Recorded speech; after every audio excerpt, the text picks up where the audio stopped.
आज गोकुळाष्टमी, त्याच्यासाठी मी अशी तयारी केलेली आहे. पण त्याआधी ब्लॉगची सुरुवात ह्या टायमाक सुरू झाली, कारण आमचो ह्यो कृष्णा ह्यो काय शांततेत झोपत पण नाही आणि दुसऱ्याक काय करूक देत पण नाही. ह्यो जेव्हा शांत झोपलो तेव्हा मी आधी पहिली घेतलंय खिचडी करूक. त्यासाठी बघा, पहिले आधी शेंगदाणे भाजून घेतलंय, कढीपत्तो, कोथिंबीर, मिरचे सगळे चिरून घेतले, बटाटी फोडणीक घातले. बटाटी शिजता तोपर्यंत शेंगदाण्याची साला वेगळी करून घेतले.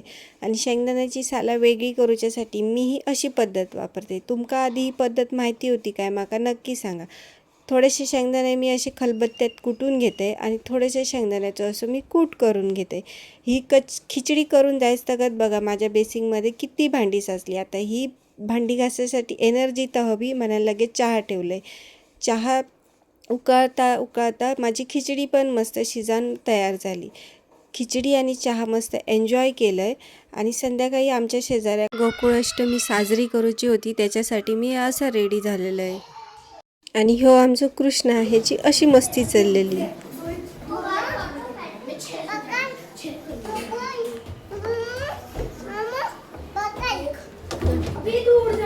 मस्ती करून करून दमलो आणि मग बघा कसं पूजेक येऊन बसलो तो.